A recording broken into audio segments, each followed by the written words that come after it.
Good morning. We are going to go ahead and get started. My name is John Sangiovanni. Today we're talking about mastering basic facts, and my email and Twitter are on the screen. They'll be up again at the end. We'll talk more about that later. But right now, what I'd like to do is say good morning and tell you that the restrooms are out that door and to the left.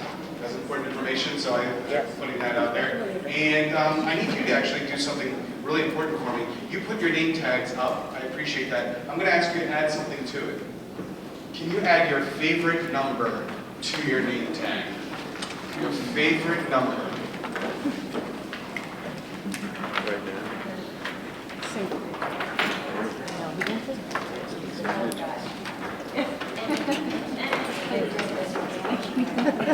No. Can I have I that? so wanted to, but I didn't.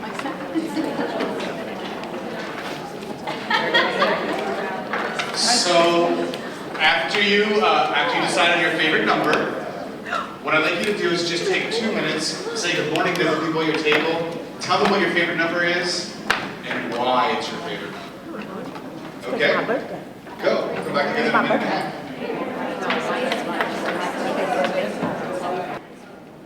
I have some questions for you. How many people in the room have a favorite number tied to their birthday? Oh, quite a few. How many people have a favorite number tied to a spouse, son or daughter, in any way? How many people have a favorite number because it's a sports jersey or something like that? A favorite number for sports? Yep, there's a couple of those. How many people have a favorite number because you're a gambler? There you go, that's right here. Yeah, there's 2 of us in the room and probably 12 others that won't raise their hand. So, good morning again. My name is John. Let me tell you just a brief bit about me. First off, I'm an elementary math supervisor in Howard County, Maryland. That's halfway between Baltimore and Washington, D.C. It's just 20 miles either direction, and if you're driving, it's about 5 hours on a good day. So, and some of you may know why I said that. Upper left-hand corner, those are national organizations that I am active in. I'm a board member for the NCTM, and I'm active in speaking for the others. Lower right-hand corner are books that I've been fortunate enough to publish. Lower left-hand corner are companies and organizations that I consult for. Upper right-hand corner are universities where I teach.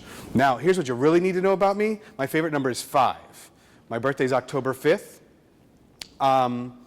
Birthday is October 5th. Growing up, it was my sports jersey for everything. Baseball, football, hockey, I wore number 5, right? Now, the interesting thing is it turns out that it's my wife's favorite number as well. And on our first date, we went to a horse track, and the 5 horse won 5 times. We didn't figure it out till the 4th race. So, right, exactly. But anyhow, and so we were married on Cinco de Mayo, May 5th. All of Mexico celebrates our wedding anniversary. And so some other things you need to know is that although I'm a supervisor in a large district, I get into classrooms 3, 4, 5 times a week, as much as I can. I am a math teacher. I will always be a math teacher. I'm married to a math teacher. You can imagine what our conversations with our kids are like. So speaking of which, I have two kids at home, 2 math students, a 16-year-old who may not see 17, and a 12-year-old who, she's doing okay. Anyhow, the other thing I need you to know is that you're my favorite group. Oh, this is being recorded, nuts. I started in kindergarten. I've taught 1st, I've taught 2nd grades. I've also taught 4th and 5th, but kindergarten, 1st and 2nd are near and dear to my heart because that's where I started. And it's a special challenge to teach math in kindergarten, 1st and 2nd grade, and we're going to talk a little bit about that today. But before we do that, we're going to go ahead and get started with a game.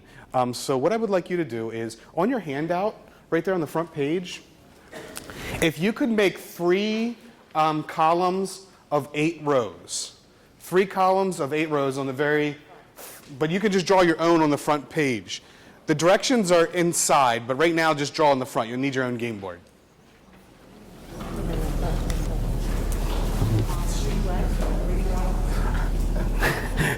Three columns for 8 rows.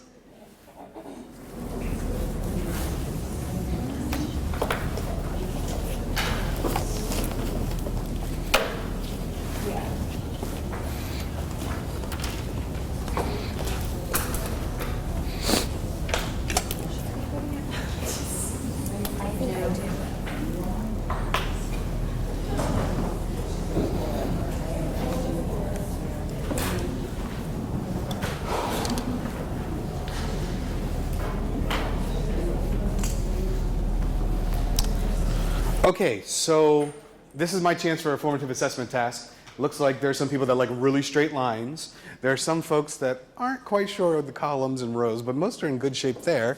8 and 3, ready to go? At the top of those two columns, could you put a header on the left side, just like what it says on the screen? Tens, ones, and then total.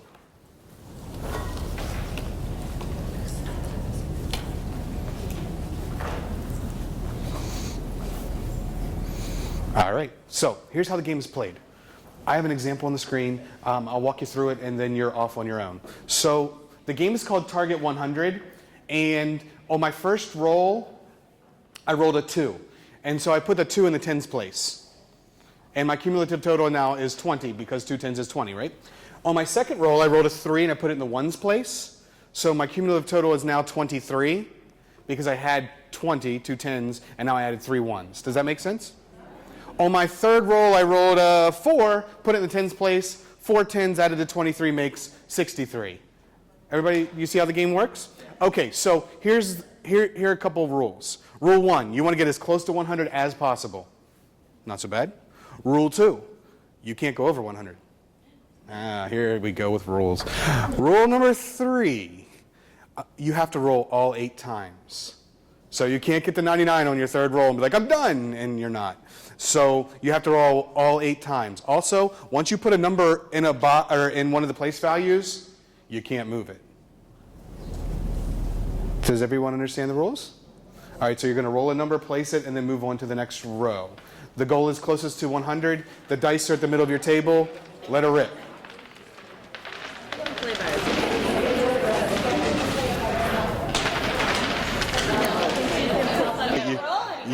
That's right.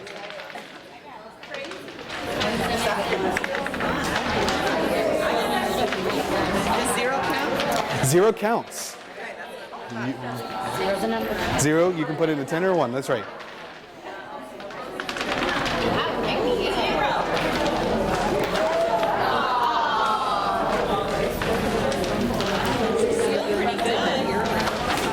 You did what I did. We started. And Look at, I got 102. you good?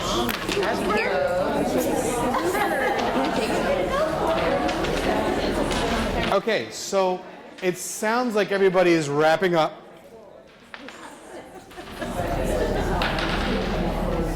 So let's talk about the game for a minute. Let's talk about the game. When I work with my teachers, we always have the conversation about games. The research says are fantastic for developing students' problem-solving skills, their ability to reason, great ways to practice and develop number sense, right? But also it turns out that often they're abused. And what I mean by that is, like, kids take them to the corner and talk about Monday Night Football. Well, maybe not in kindergarten. Well, maybe they do. Or they talk about what they had for breakfast or what they're going to do on the playground. So I guess the point is that as teachers, we have to find a way to make these games apply and work. So let's talk about this game right now. I might use it as my warm-up in my classroom, right? And then talk about this with students. Take a look at your cumulative total. And then I might have a conversation that goes something like this. How many people have a number with a 7 in the tens place? One number, yes, a 7 in the tens place. Okay, so what are some numbers that have a 7 in the tens place? And then we could have that conversation, an open-ended question, right? How many people have a number greater, a final number greater than 70?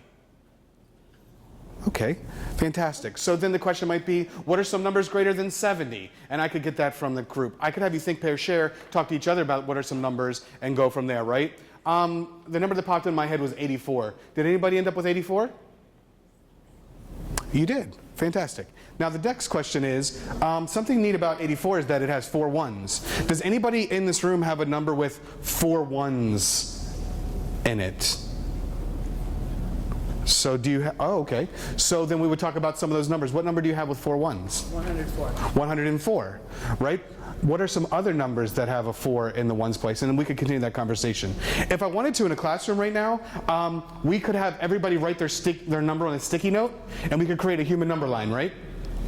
And so the endpoints on the number line could be 0 and 100, and then we could have students find their place on the number line. And then after they do, we could change the number line from 0 to 100. This is not going to be good.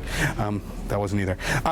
So I could go from 0 to 100 to 0 to 200 and have the conversation about what happens to your sticky note. Where do you go? How would you move on the number line? The last question or task that I might do, depending on the classroom, maybe in 2nd grade, I would have students find the sum of themselves and their partner. Right? Find the difference between your score and their score. So an opportunity to practice addition and subtraction. Right now, all I care about is winners. So let's talk about winners. Anybody have a number greater than 90? Ooh. Oh, that's less than 100. Greater than 94. Ooh.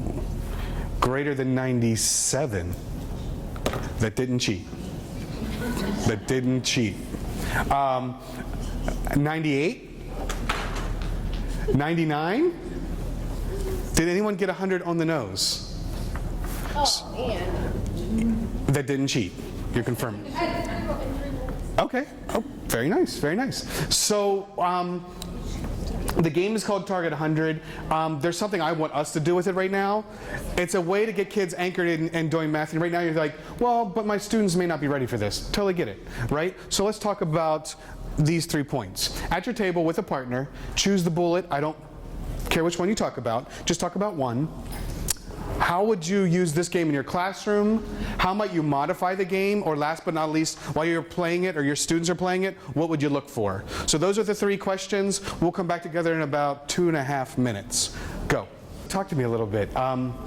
What did you talk about? You had a choice of 3 bullets. Did anyone talk about how you might modify, or excuse me, how you might use the game in your classroom? Yeah? Okay, well, what was something you said? we said for kindergarten, like modify it down, first of all, the total, you know, like we're only gonna see if we can get to 10 or who gets the closest to 10. And then we also said maybe towards the end of the year, just doing it as a whole group and even letting the lower kids see. Okay, so I'm not sure if you heard that, but the idea was modifying the target, right? So lower the target, make it target 10 or target 20, depending on the grade level, and then towards the end of the year, doing it as a whole group type activity, which is a great idea. When we're talking about games today, we're going to talk about a lot of games today. We have to keep in mind that it's a really good idea to model it with kids first before saying, go get them, Tiger, because sometimes that happens. So that's a nice idea. What are some thoughts about how you might modify it? That talks about modifying the number or the total down. Could you modify the total in a different way? Go ahead. Well, you mentioned you could maybe do up to 1,000 and have a hundreds column. Oh, okay. So you might be able to modify the game and make it target 1,000, and now it's tens and tens, hundreds, thousands, or something like that. That's a great idea. That definitely works. Anybody talk about what you would look for while your students played the game? What are some things that you would look for? Go ahead. I said look for the kid who maybe would roll a 9 on the first roll and put it in the tens place. Yeah, that's perfect. A great way to determine if they have number sense. If they roll 9 and put it in the tens place on the first roll, you cry a little bit inside. And then, never mind. Yeah, that's something I would look for, right? What's something else you might look for? I'd be looking to see if they understand the basics of place value, tens and ones. Okay, good. So do they understand the basics of place value? Do they understand the concept of tens and ones? Do they consistently write the number in the ones place and then it becomes, it's carried correctly into the cumulative total, right? So that makes a lot of sense to me as well. Another way I may modify it is I might provide kids with hundreds charts or number lines to maximize their accuracy. It doesn't lessen the experience. It still gets them an opportunity to practice with place value. So, a couple of thoughts. I talked about you could modify it by providing tools, right? Another thing you might want to do is actually a lot of great minds in the room. You could turn it into target 1,000. And so with target 1,000, we work towards a different target. How about the idea of subtracting? So the target is 0, and we start with 100 and work our way backwards. So you get the idea. The other thing is, maybe I'm in 2nd grade and I want to play target 600. And I start at 500, and then I'm building up towards it, right? And I can modify a hundreds chart to support those students as well. So what's the point? It's a game that can help kids with place value. Today we're going to talk a lot about games and how we manage them, etc. And I think you'll find those valuable. Now, before we get, I don't know how many slides we have on this. Let's get into today. What are we going to do today? Well, today we're going to determine what it means to what it means to master basic facts. It's something we talk about a lot, but what does that really mean in our profession and for our students? What is necessary before our students, what is necessary before they even begin to work with basic facts? What understanding do they need before we actually work with basic facts? And the third bullet's really important, talking about a sequence. I can't speak for you. For me, when I was in 1st or 2nd grade, they just gave me a bag of cards and told me to take them home and learn them, right? There was no rhyme or reason. I see some heads going like this. And so that was a bit problematic, apparently, for me. I didn't remember, but my mother said it was a problem. So what is the sequence that makes the most sense? And last but not least, what are some ways to assess? What are alternative assessments? What are opportunities to actually lessen anxiety in mathematics class as opposed to increase it, especially at such an early age? So throughout the day, we'll talk about how our ideas for basic facts align with Omaha Public Schools and the Academic Action Plan. You'll see clear connections throughout. You'll see ideas about multiple methods and number sense, and you'll see lots of ideas about real-world context, etc. At our next break, you'll get a copy of the book. So you'll have all the resources and materials you need to do this. So, before we get started, or let's start with this question, talk with a partner, 43 seconds. What challenges do you face with basic facts? Go.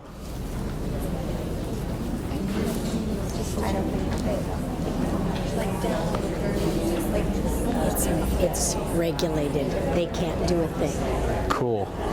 So when I pass out, you'll be like, whoa. Okay, I'm taking over. No, just take the jacket off. I can't now. Yeah. No, I can't. Jesus. Oh, sorry, I should turn that off. I've never been so, I was like, oh, I'm dying. So at least Maybe I'll get a breeze, yeah. in here, so stand by a door. Fine. Thanks, that's great advice. Stand by a door. Do you have a napkin by chance? Or could you grab a couple for me? Just so I don't look like a sweaty mess.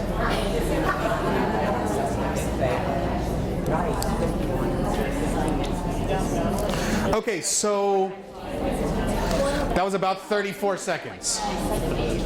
What are some challenges you face? You can say it loud. What is a challenge you face? No review at the beginning, just bam, let's start. No review at the beginning, and when I hear review, I'm thinking you just talk about no connect.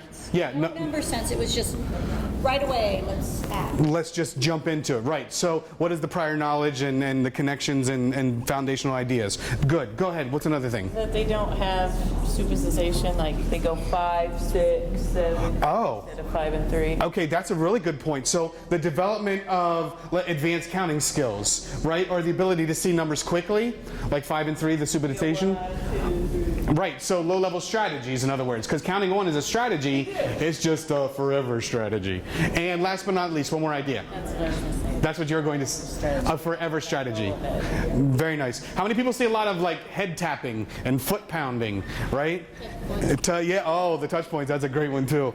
Yeah. I'm not going down that road right now. All right. So a couple of things. This morning, what we're going to do is the first part will be about calibrating what it means to master basic facts. The second part will be about what kids need to be able to do before they even actually dip their toes in the basic fact pool. And then the last part of the day will be how the book is organized and about assessment, okay? So let's go ahead and get started. Mastering basic facts provides a foundation for more complex skills. I can paint a picture for you with that in just a few minutes. Hey, guess what? It's easy for some kids. Hey, guess what? It's not for most. You probably already knew that, right?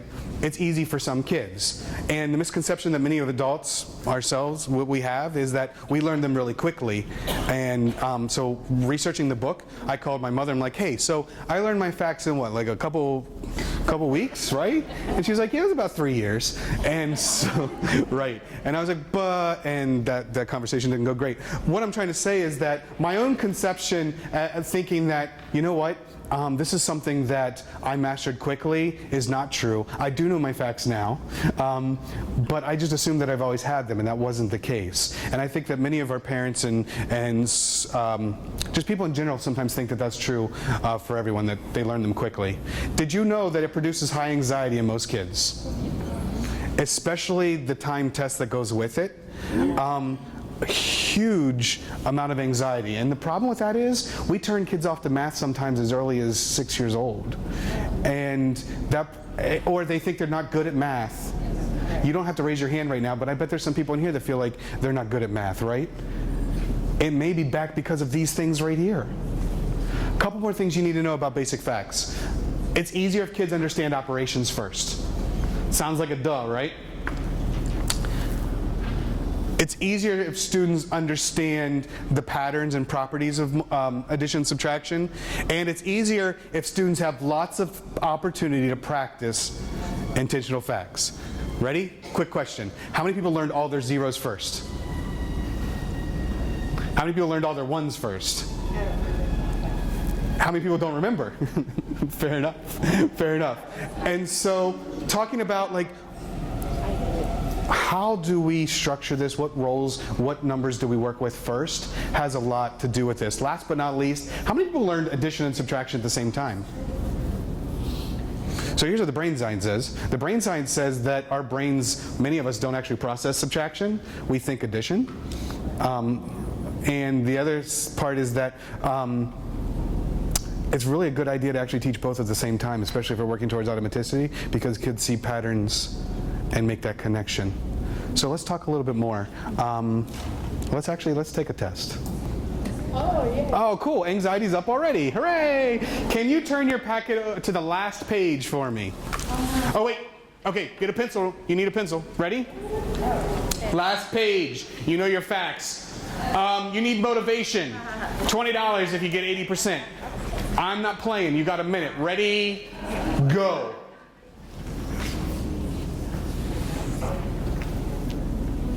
I shouldn't hear talking.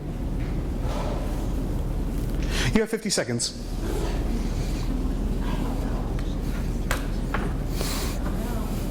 Please keep your thoughts to yourself. Table 2 over here is talking. You have 40 seconds. You need to get moving. You are not going to finish. Mary, calm down. Why aren't you even trying? Sorry, I didn't see it, Katie. Cindy, oh, you're cheating. That's great. You have 25 seconds. You better get moving. It helps if you write something. I got one. 10, 9, 8, 7, 6, 5, 4, 3, 2. Pencils down. So over half the room quit. That makes me feel great. That makes me feel great. Here's the questions that I have for you. How'd you feel? Stressed and terrible, right? Hey, the only thing that would have made that more like second grade or first grade is if I would have made you write with the opposite hand. Because the amount of effort it takes to make a 6 when you're trying to think about what a 6 looks like and your muscles don't work like they do as an adult, and recall the fact, and write it fast, is tremendously stressful. And then put a minute on it, or 2, or whatever arbitrary number you want to give it, and well, you get a sense of what it's like for our students. So And that's okay. I'm not trying, I mean, some of you are like rocking along. By the way, you were wrong. But you were writing some answers. You got a couple. Somebody I saw C times 1 wrote C, or C plus 1 wrote C. Or no, I'm sorry. Nope, that was wrong too. Oh well. Let me ask you a couple questions. I'm not going to tell you about the pattern. I'm not telling you anything else. You know all that you need to know about those facts, right?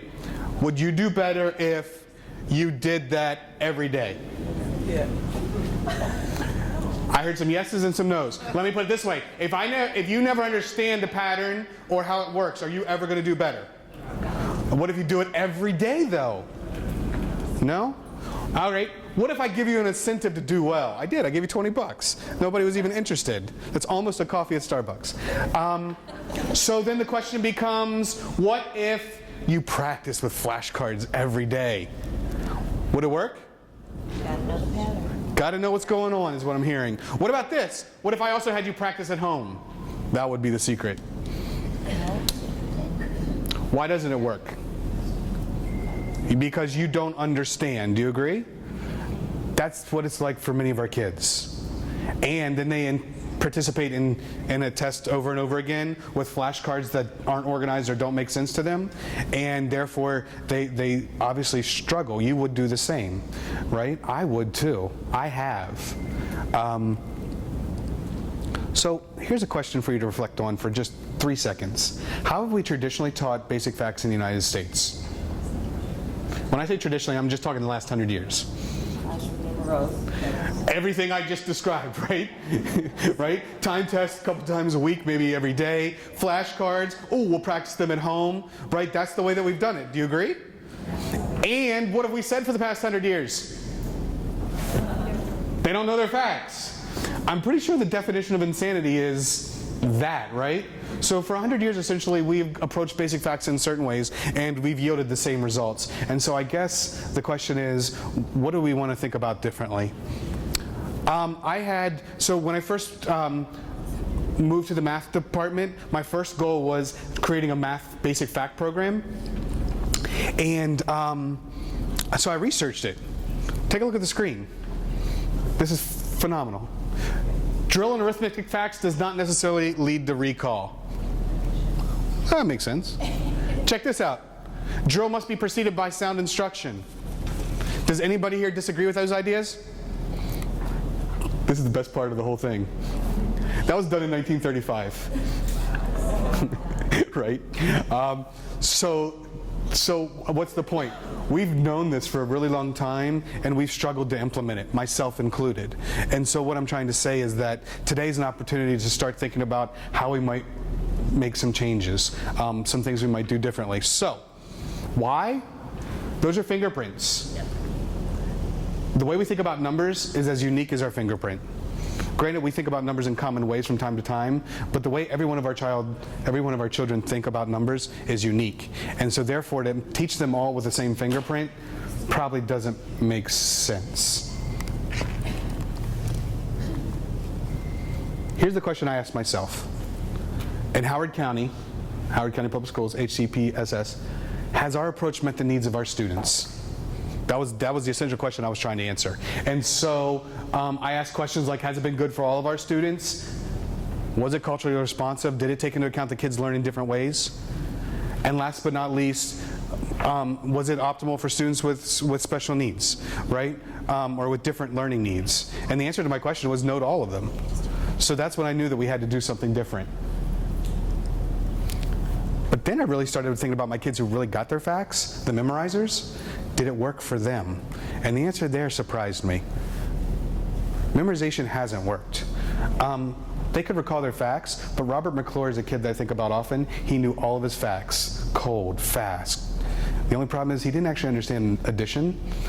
So he could regurgitate like 3 plus 9 was 12, but if I gave him some counters and said, can you show me 3 plus 9? He would struggle with that tremendously, right? And so then he got to 4th grade and he was adding like 2 and 3 and 4 digit numbers, and he was really struggling to make sense of it because all he could do is recall those basic facts. So why hasn't it worked?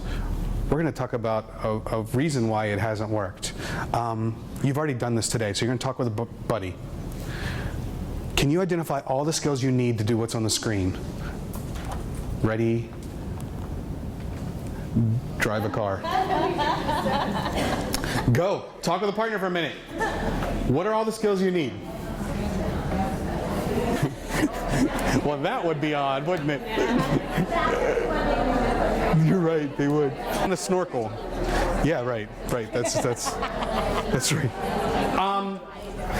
If we wanted to, and I won't spend too much time, do you agree that we could create a huge, long laundry list of skills it takes? What are some things you need to do to drive a car? Go ahead, you can call out something.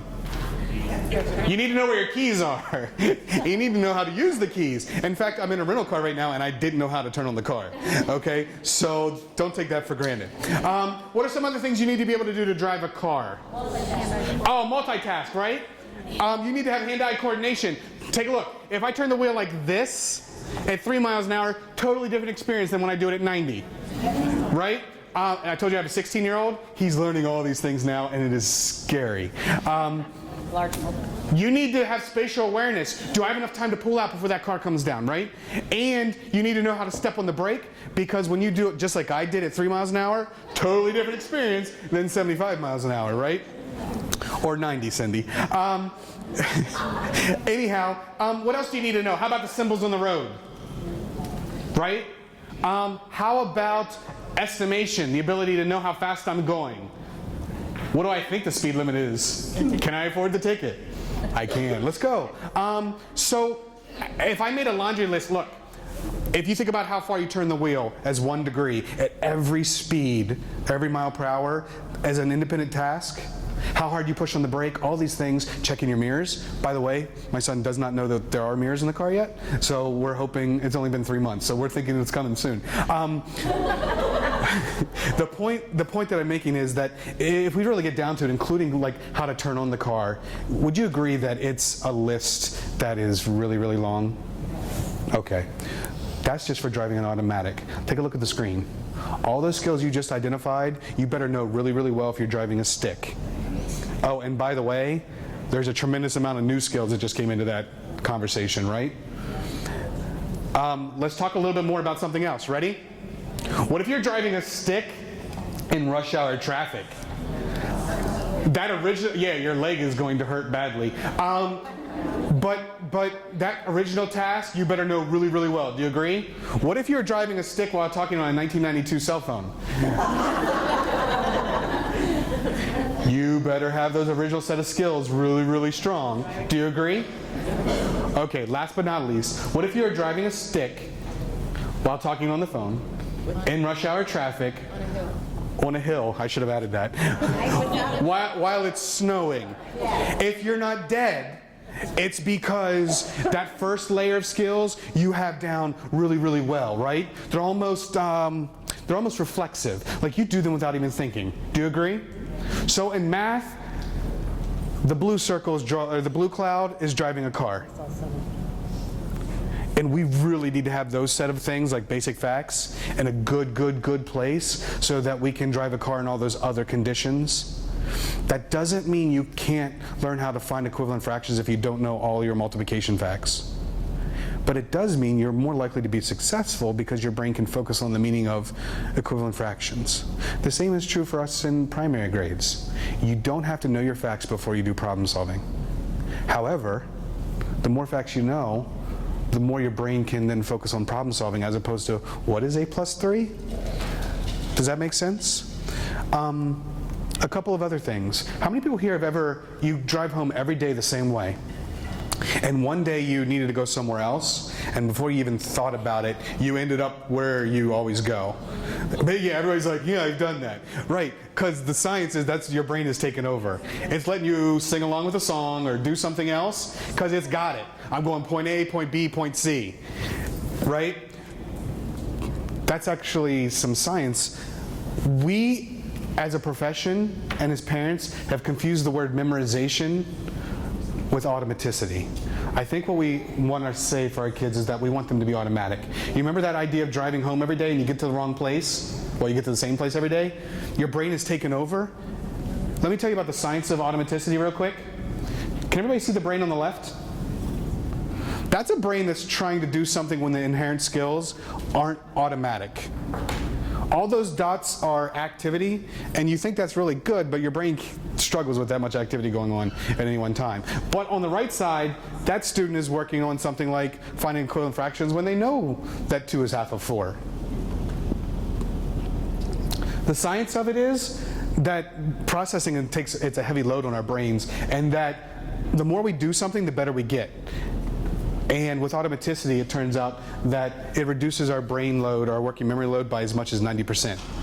I'm about to wrap up with the science of it, but I feel that if we don't do this part, you can't understand why the other parts of the day are really important. This is the slowest, most boring part of the day, but it's really important because it's the foundation of what we're doing. Let me drive home a couple other things. Some other facts about memorization. I've used the word as a classroom teacher. I've said memorize a bunch of times. Here's what we know about memorization. Recently, 13 million students worldwide on a PISA test. The kids that were memorizers were the worst performers. That's not United States, that's worldwide. The highest achieving kids were those that made connections. Some other things about the lowest achievers. We know that all children are different in their thinking, which speaks to doing basic facts in different ways. But math classes in the United States in the past decade have favored another type of learning, procedural memorization, right?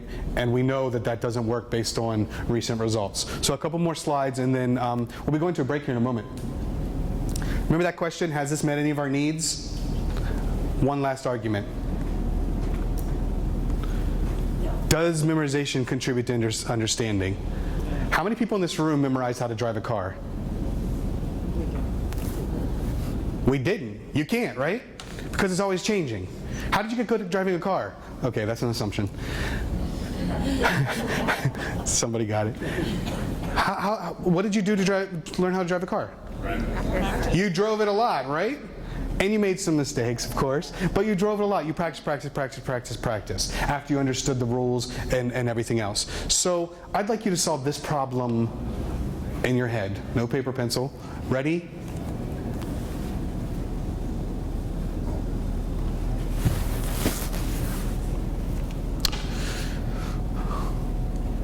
Okay, everybody have 76?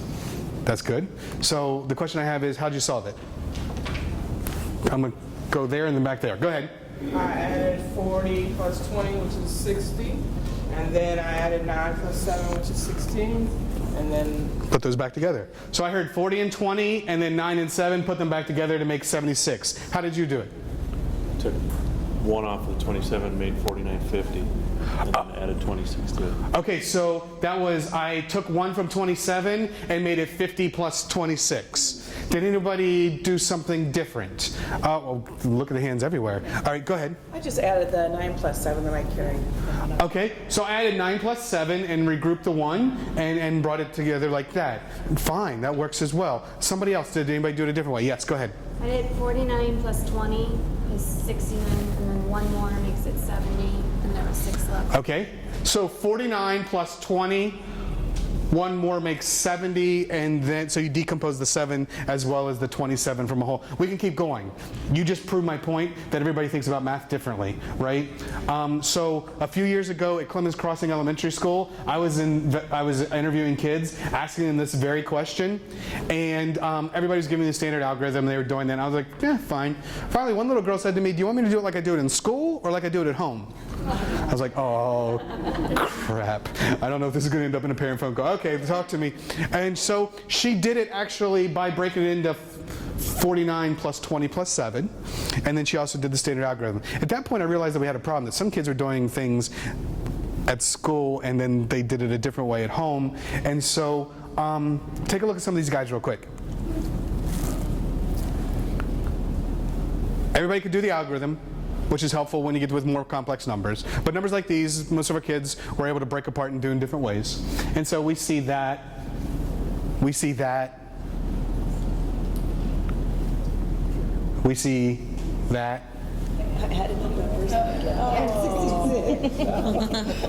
So here's what you should know. The question was, does memorization lead to understanding? This guy is my Robert McClure. He actually knows his facts cold. He has no understanding of numbers. You've already told me that that's a problem, right? If you're trying to figure out what happened, 9 plus 6 is 1, regroup. Or excuse me, 9 plus 7 is 16, regroup the 1. Then 4 plus 2 is 6. I don't know what to do with that 1. I think she told me something about bringing it down. I'm going to do that because that seems right. He doesn't understand 2 numbers less than 50 can't be greater than 100. He doesn't understand how numbers go together, but he knows his facts cold. So the question that slapped me in the face was, the way we approach basic facts, is that really helping all of our kids? Does it develop number sense? And if it doesn't develop number sense, when do they develop it? How many people in here feel like you have good number sense? Only 3? I think there's probably more, right? I think I have good number sense, but I realized that I probably didn't learn it in 4th grade. I started learning it when I played baseball and sports and had to play with numbers all the time. So what if I would have had it in 3rd grade? What if I would have had the opportunity in 1st grade? That slide looks terrible. I'm sorry. What if our kids know that adding with 9 is the same as adding with 10 and 1 less? Did everybody hear that? So 9 plus 7 is the same as 10 plus 6. Do you agree? Oh, that's really helpful for learning my basic facts. But you know what is really helpful? When I need to add 49 plus 6. Because it's the same pattern. Do you agree? If I'd have learned that in 1st grade, I might have been a lot better in 3rd grade. I'm speaking me only now. One more example. If I know that adding 2 is the same as counting on by 2, 2 plus 7 is the same as 7, 8, 9. Do you agree? Well, what's so helpful about that? Well, now I can do that. In May, I was in a 2nd grade classroom at Rockburn Elementary in my district, and I saw a 2nd grader add 99 plus 3. First they got it, and then they had to write it horizontally or vertically, and then she had to regroup it. And so I'm talking to her, I'm like, well, why do you have to do all that? And she said, because that's what they told me to do. I have to do this. I'm like, but isn't it just 3 more?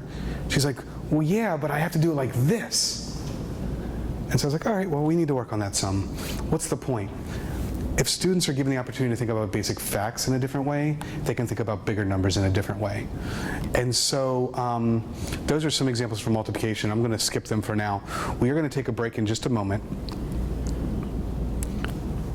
Here's what I can tell you when you go to break. The other thing that new brain science tells us, no one is born with the math gene. No one is born with the math gift or the math brain. In fact, all students can achieve if they're given the opportunity to work hard and the right teaching and messages. I could give you that basic fact test and after 2 minutes realize you're never going to get it and then condemn you to you're not going to be any good at math. Or we can work on it every day. I can help you understand the patterns and you can get better. So we're going to take a short break on that clock, and it's going to be a very short break. You have about 7 minutes on that clock, okay? When we come back together, we get into the foundation understanding of addition, subtraction. You can go to break now. Gee. So just a minute ago, we wrapped up with this idea that brain science tells us no one has the math brain. The math brain does not exist. And so it's really important to think about this idea of mindset. And there's a fixed mindset which tells us that I'm either good at something or I'm not, and I can never get better. And a growth mindset says that the more I work at something, the better I get. Right? And that everybody can do something. Here's my prime example. Our son is a phenomenal guitar player. Phenomenal. No, do you know why? There's not the music gene, I can promise you that. Yeah, he plays it about 18 hours a day. Guess what? In Algebra 2, not so great. Do you know why? He still hasn't found his book. So what's the point? The point is, I mean, that's my only piece of evidence, but I have more. And that really, the more we work at something, the better we can get. That obviously transcends all of learning, but especially mathematics, basic facts, and so forth. So let's talk about that right now. New tricks for an old dog. Taking a look at basic facts in a different way. And what does that mean? How can we do that?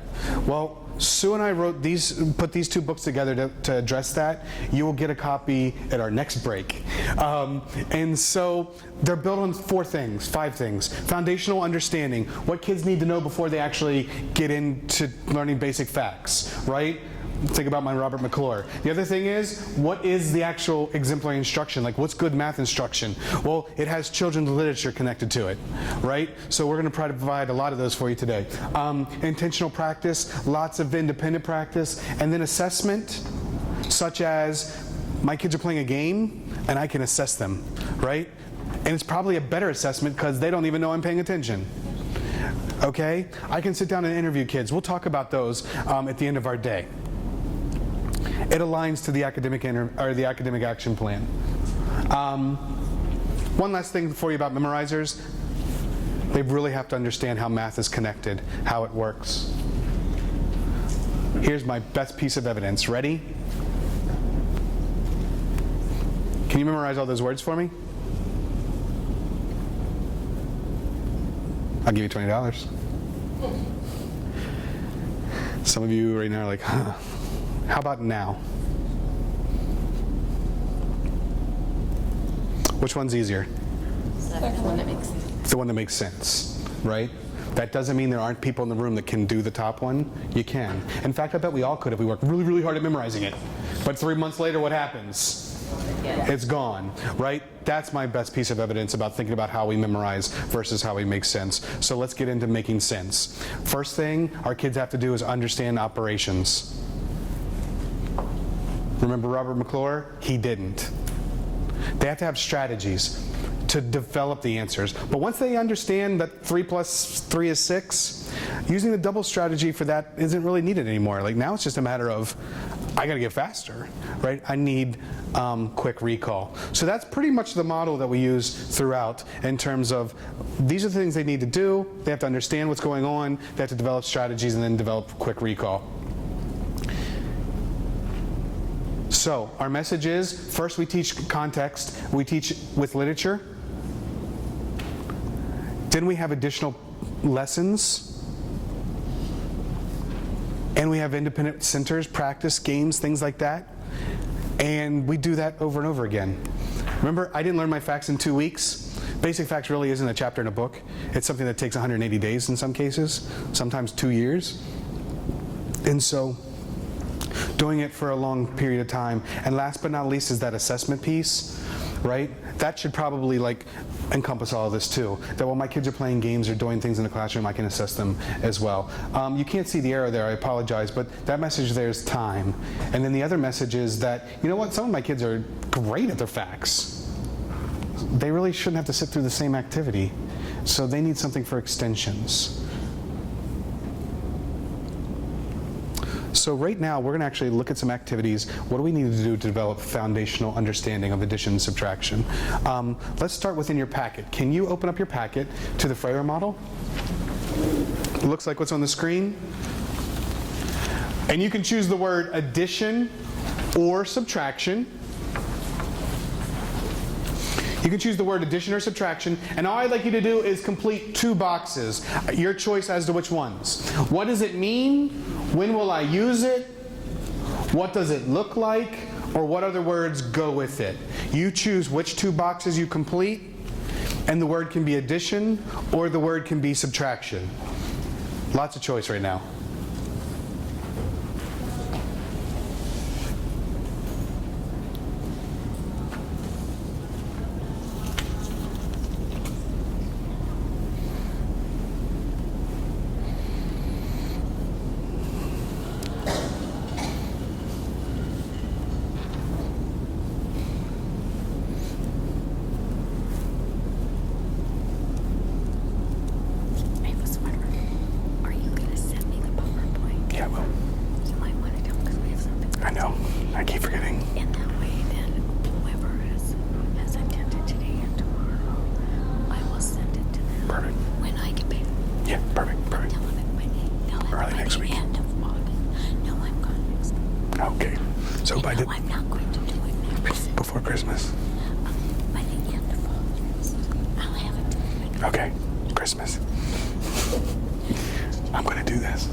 Does everybody have one box completed?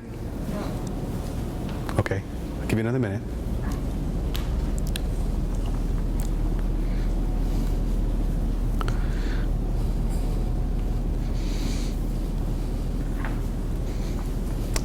All right, so could you stop for a moment and just turn to a partner and share one of the boxes that you completed? So turn to a partner, just share one of the boxes you completed.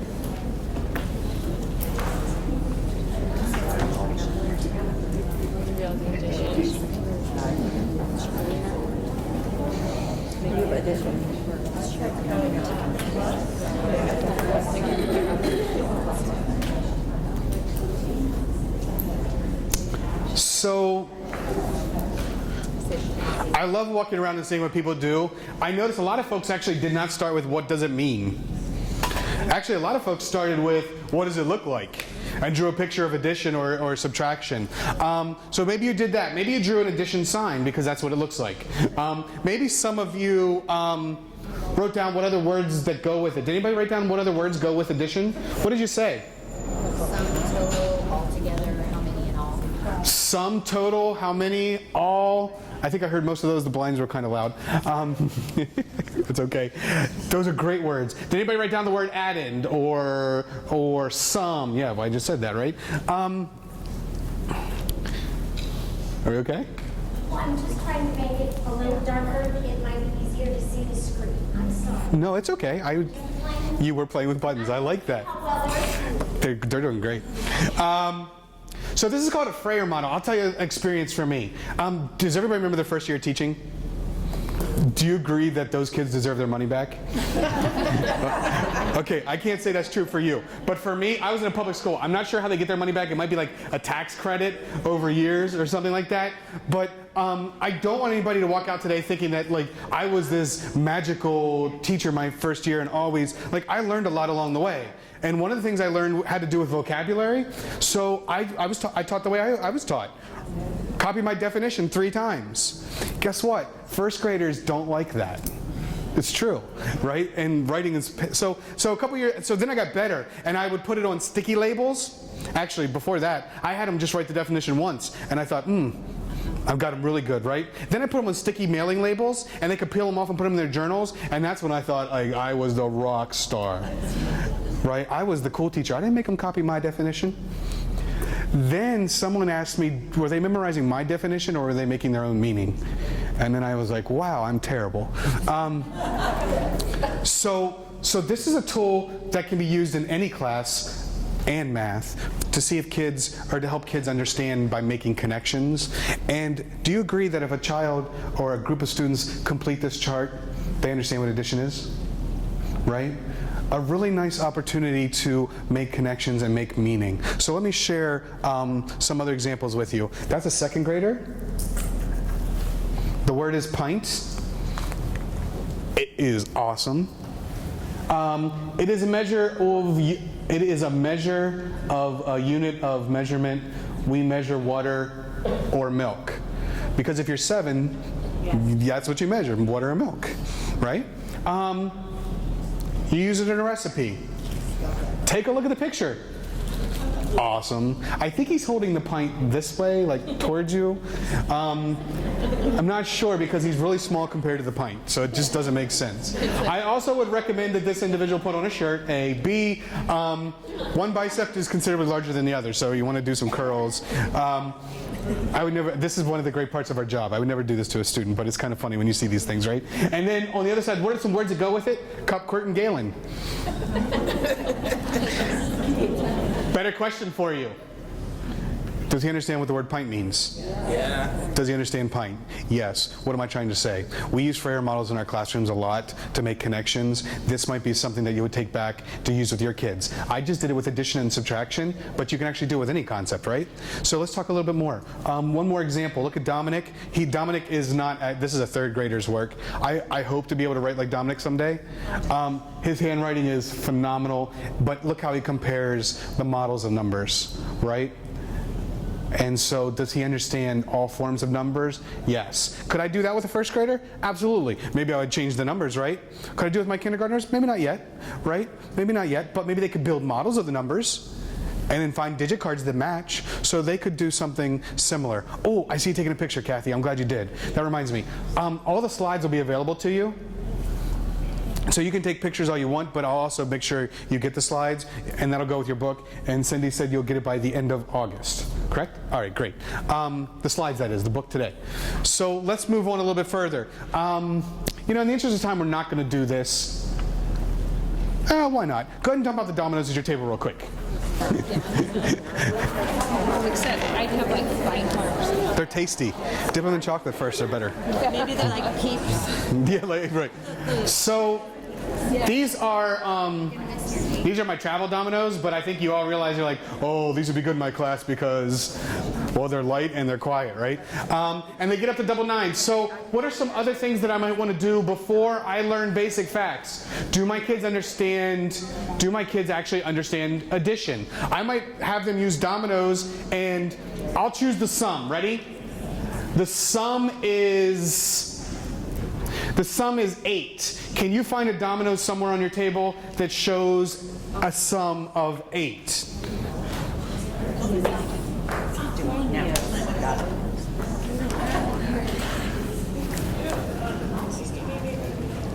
Okay, so I see one, thank you. I see a 6 and a 2. So what I would have my students do is I'd say, all right guys, I want you to find all the dominoes that have a sum of 8, and can you find those? And they would, right?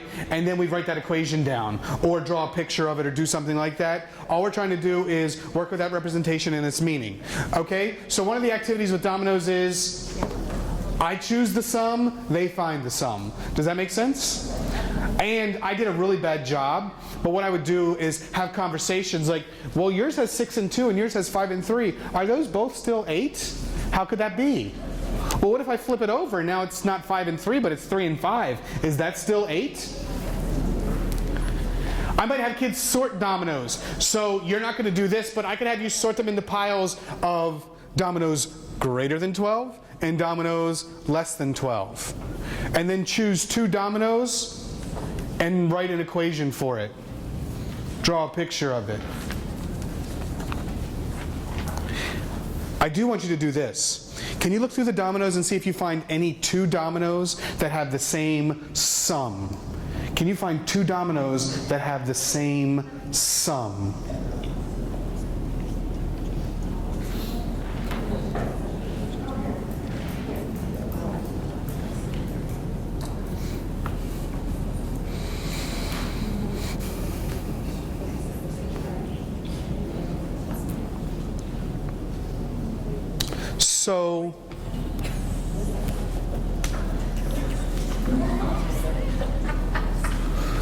So interestingly enough, while you're doing this as adults, I'm actually having some formative assessment myself right now. Same thing you do in your classroom, right? Are there students that are counting all the pips? That's what the dots are actually called. Or are they seeing 5 instantly, right? Do they count and add correctly? Do they find the sum of 7 and then another one that shows 7, right? So I can assess right while I'm doing it. By the way, if my kids are struggling with these ideas, they are not ready for their basic facts. Let me say that again. If they're and I heard, uh-oh, it's okay. First, no, I'm kidding. Money back. If they're struggling with these ideas, they aren't ready for quick recall developing it because they don't really understand what's happening with addition. So then they're looking at a flashcard and they're like, and we're like, oh, he just thought that meant subtraction. No, he just didn't understand it at all. Those are some prompts that you might want to work with a domino sort. These activities are in the early chapter of the book. They're also online, or they'll also be in the slides. Why is it helpful? Well, it's really helpful to be able to think about dominoes when I don't know a fact. Like, do I have a strategy for figuring it out? Here's what I'd like you to do next. So those were just 2 snapshots of things kids need to be able to do before they learn their basic facts. The next thing is also important, but it's more about exposure than mastery. What I would like you to do is this activity called What's the Question? I used to do this in my classroom all the time. I always thought of myself as being efficient, and the other people on my team thought I was lazy. I'm married to one of them now, so she still says that all the time. This activity was great. Ready? All I want you to do is, can you write a word problem, addition or subtraction word problem, okay? An addition or subtraction word problem that has the answer 24 tigers. Just write it on your piece of paper, wherever you like. A word problem that has the answer 24 tigers.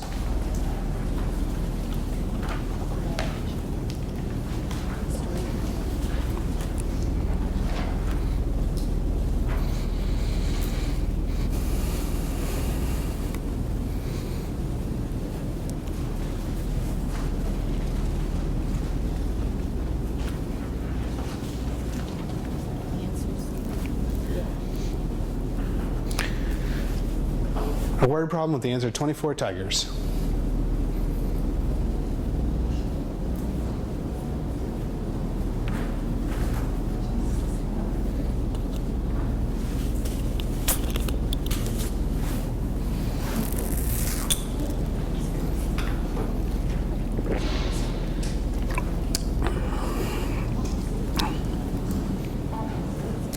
Okay, so you can go ahead and put your word problem to the side. You're not going to need it for a few minutes.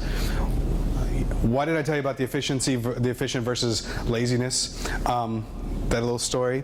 So I would have my students write a word problem, or excuse me, I would give them the answer, 24 tigers, and then I would ask them to write problems. I would have them put them on index cards, and then I'd collect them, and then that became the center or the word problem activity for me. Had I had an iPhone back then, for my young learners, I would have just recorded them talking about a problem, and then let everybody watch it and solve the problem. But so I would collect their word problems on index cards, and then I'd just recirculate them, and I didn't have to think up anything. It was fantastic. Wait, that's not how that sounds wrong. It was just efficient. So let's talk about this activity. What we know is that when kids are given the answers and asked to write the word problem, they become better, actually, problem solvers. It's kind of like reverse engineering. They think about how the numbers go together, how the problems are asked, how questions are posed, etc. That's not what I want you to do with it, though. Here's what I'm going to ask you to do. At your table, there are envelopes. And before you get started, let me tell you what you're going to do with them. There are envelopes, and inside the envelopes are word problems. Okay? And what I want you to do, in your packet you have that. It's a map. It's a problem-solving mat. And all I want you and your partner to do is read one of the word problems and decide if it's a result unknown, a change unknown, or a start unknown.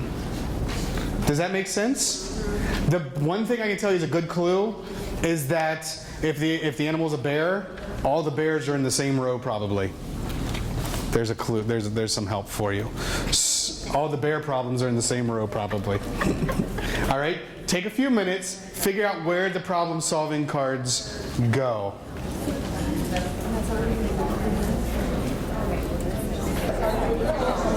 So, I'm going to ask you to stop. Some of you just cheered a little bit inside. Like, thank goodness. I don't want any 6-year-old to know the title of all of these problems. That's crazy. I do want every 6-year-old to have exposure to these problems. Okay, and I'm going to talk more about that in a minute. And it's really, actually, most kindergartners there's one box that may be a bit more challenging for our kindergartners, but exposure is important to these ideas. Again, never want a kid to pull up and be like, oh, this is a result unknown yeah, that's crazy, really. But what I do want kids to do is work with all these problems, and I'm going to drive the point home with you in a moment. I'm guessing for some of us it was hard, right? Just to kind of make sense of what's going on. And that doesn't mean anything. Okay, it was hard, but it just means that we ourselves probably just need to work with the different types more. Let me go over the right answers, because as adults we really like right answers, okay? And so here are the right answers in terms of add to situations, and it was there are 8 seals swimming in the water, 7 more dived in. How many were there altogether? How many seals were there altogether? I had 8. 7 more came in. I had 15. The result, though, is unknown. Does that make sense? Flamingos. There are 4 flamingos at the zoo. How many more do I need to get to 12? I know the start. I know the finish. I don't know the change. Okay? And last but not least, there were some penguins outside. 6 more came outside. Then there were 11. How many penguins are there? So, in that case, there were some outside. We don't know how many, right? Some more penguins came out. And the result is then, the result is known. So the start is unknown. Take from situations. There are 13 giraffes walking around outside. 6 of the giraffes went into the house. Right? So we had 13 giraffes, 6 left. How many, 6 went outside, how many are left inside? The one with gorillas and bananas is the middle situation. And the last situation is that there are some lions in their dens. 10 were sent outside and 6 were left. Again, we know the result, we know the change, we don't know the start.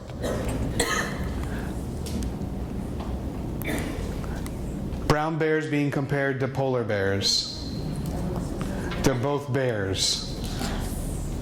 Now, I think some of us might say, well, you know what though? That to me seems a lot like a result unknown add to or whatever. Yeah, okay, that's fine. I guess the big idea here is that kids have work with results unknown, change unknown, and starts unknown. Does that make sense? And last but not least is the comparisons, where I'm comparing African elephants to Asian elephants. The bigger unknown is 14 tigers at the zoo. There are 8 more than leopards. You get the idea.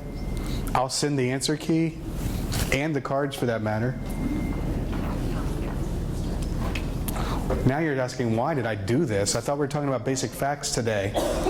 So our kids actually need experience with these so that they have something to hang the basic fact on, right? When do I subtract? Why do I subtract? Oh, so if I don't know 14 minus 7, I can put it into context to figure it out. As opposed to, because right now their context is this, right? And that's the context that some kids keep for 25 years. Exposure to this also lays the groundwork for working with basic facts. Here's the question I have for you, and this is kind of the cool part. Take a look at your problem that you wrote for 24 tigers.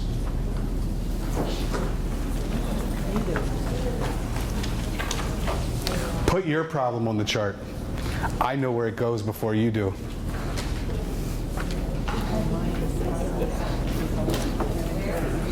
Can you find where your tigers go? That sounds bad. Where do you put your tigers? That sounds worse, I guess. I don't know. How many people have their tiger problem in that space right there?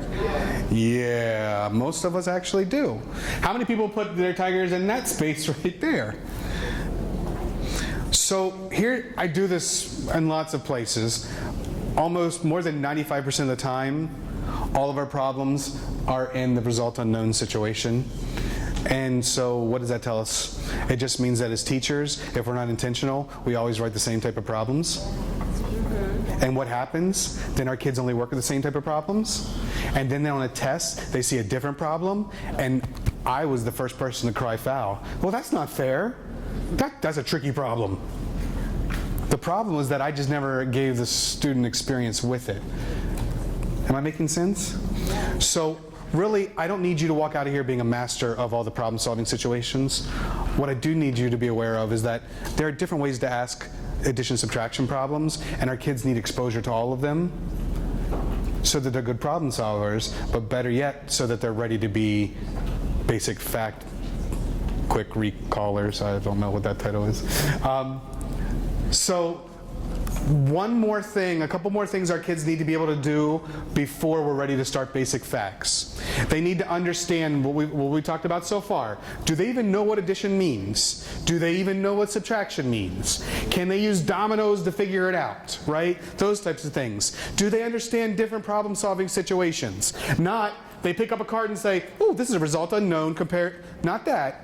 Just, do they have experience? Let me skip a couple of those slides. They also have to know about patterns and properties. What do you notice about all of those equations on the screen?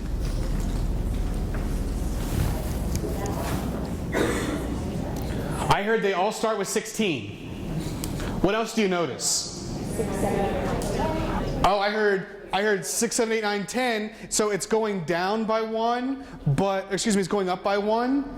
But then the difference is going down by 1. Right? In a classroom, I didn't spend as much time with the patterns as I should have, because as an adult, I'm like, well, I see the pattern. What do you want to? What am I going to talk about? To kids, that is magic, right? Why is that helpful? Well, if I don't know 16 minus 9, but I know 16 minus 10, I can get to 16 minus 9. That's why those things are happening. What do you know about this pattern?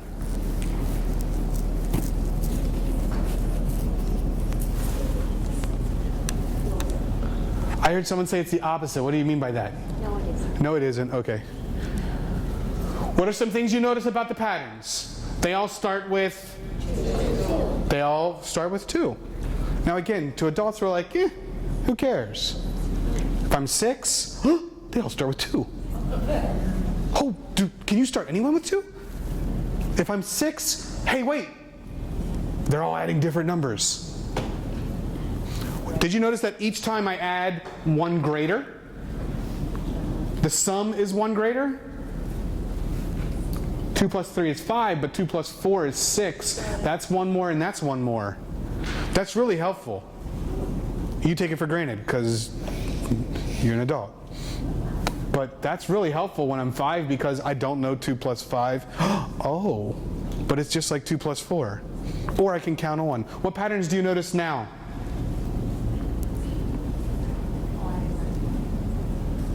I heard that. They all add 9. That's really helpful. What else do you notice? I noticed that the ones place in the sums every time is 1 less than the number I added. Now I have a great conversation. Why does that make sense? Well, I had to take 1 to make 10, and then I had some left over, right?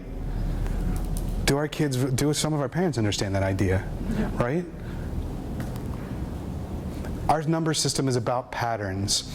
Take a look up there at the the addition chart. Do you notice any patterns up there? What are some patterns that you notice?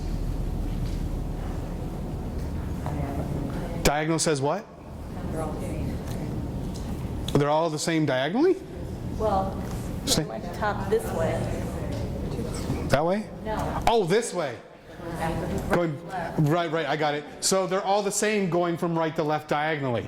Yeah, that's interesting. Notice any other patterns? One left to right there in order. They're 1 bigger each time if I go to the right or if I go down.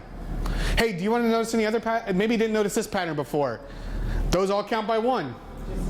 Oh wait, we just said that.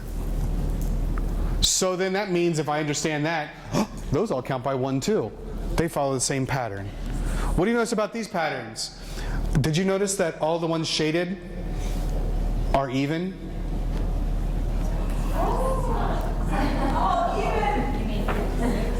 Did you notice that all the ones shaded that are even are all odd plus odds?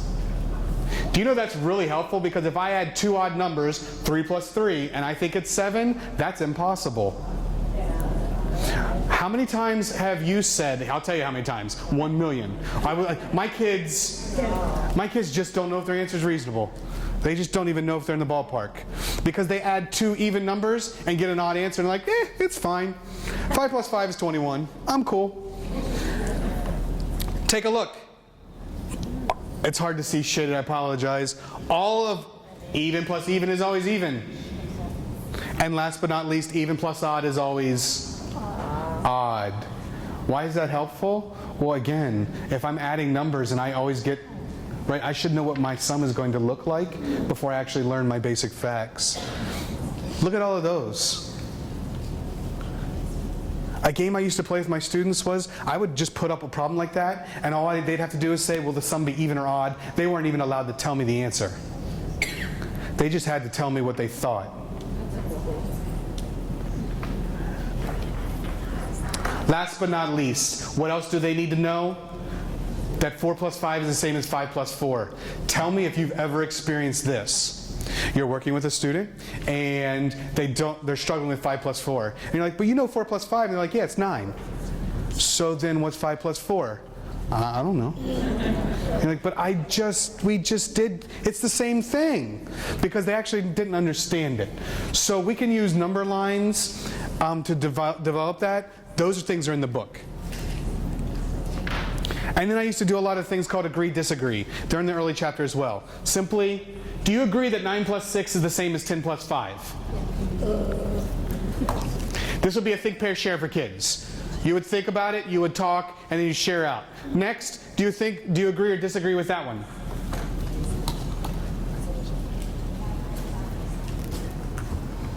How many people agree? All right, great. And so again, in the classroom, it would be pose it, they think to themselves, they talk to somebody else, and then they share out as a group. 6 plus 8 is the same as 7 plus 7 and 4 plus 10. Do you agree? Everybody good?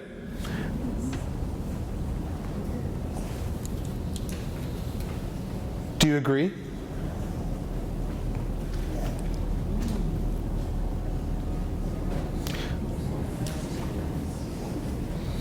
There's no parentheses, I heard that. So real quickly, what's 14 minus 10? What's 4 minus 2? 2. Wait, do you agree? But 10 minus 2 is 8. Why doesn't that work? What am I trying to say to you?